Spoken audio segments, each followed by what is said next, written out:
वालेकुम।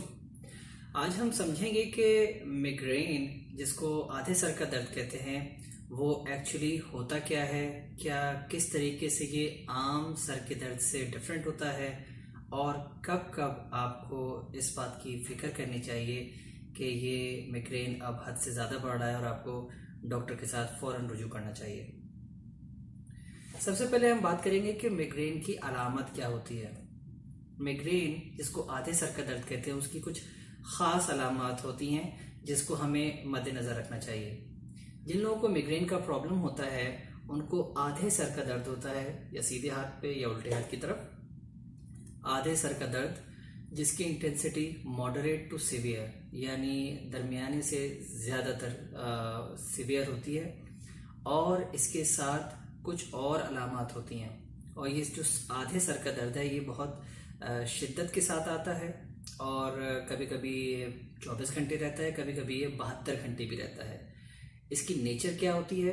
ये throbbing nature होता है, यानी जैसे हथौड़े मार रहे हैं, ऐसा लगता है कि जैसे कोई आपके सर के ऊपर हथौड़े मार रहा हो। दूसरी बात ये कि इसका जो दौरानिया है वो 24 घंटे से 72 घंटे तक होता है। इसके साथ कुछ और ख़ास अलामत होती हैं जिनको हम औरा कहते हैं, जो कि उससे पहले आती है।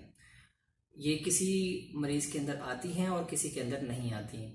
जैसे जब सर का दर्द शुरू होता है, आधे सर का दर्द शुरू होने से कुछ देर पहले किसी को कुछ विजुअल हेलुसिनेशंस दिखती हैं, यानी आंखों के सामने कुछ ऐसी चीज़ें दिखती हैं जो कि माफ़ाकुल फितरत होती हैं, और कभी कभी ऐसा लगता है कि जैसे कीड़े रेंग रहे हैं, या किसी को कोई ख़ास किस्म की स्मेल आना शुरू हो जाती है, या इसी तरीके से किसी के हाथ पाँव में टिंगलिंग होना शुरू हो जाती है, जिसको हम नमनेस कहते हैं या सुनपना कहते हैं। तो ये वो अलामत होती हैं जिनको आधे सर का दर्द रहता है, उनको ये अंदाज़ा हो जाता है कि अब मुझे ये मिग्रेन का दर्द आने वाला है, जो कि एक बहुत सीवियर कंडीशन होती है। इसके साथ जब ये दर्द आता है तो आपको कुछ और अलामत मिलती हैं, यानी जब आधे सर का दर्द शुरू होता है तो उसके साथ लोगों को फोटोफोबिया होना शुरू होता है, जिसको कहते हैं कि उनको रोशनी बुरी लगना शुरू हो जाती है। इसी तरीके से फोनोफोबिया होता है, जिसको कहते हैं कि उनको लाइट बुरी लगना शुरू हो जाती है। तो ये अलामत अगर किसी को बार बार आ रही हैं, आधे सर का दर्द और ये अलामत जिनकी अभी जिक्र किया, अगर किसी को खुदा न खास्ता ये चीज़ें बार बार हो रही हैं, तो वो उसको चाहिए कि अपने करीबी डॉक्टर के साथ अपॉइंटमेंट लेके उसका चेकअप कराए और अपना इस चीज़ को सही तरीके से मैनेज कर सके।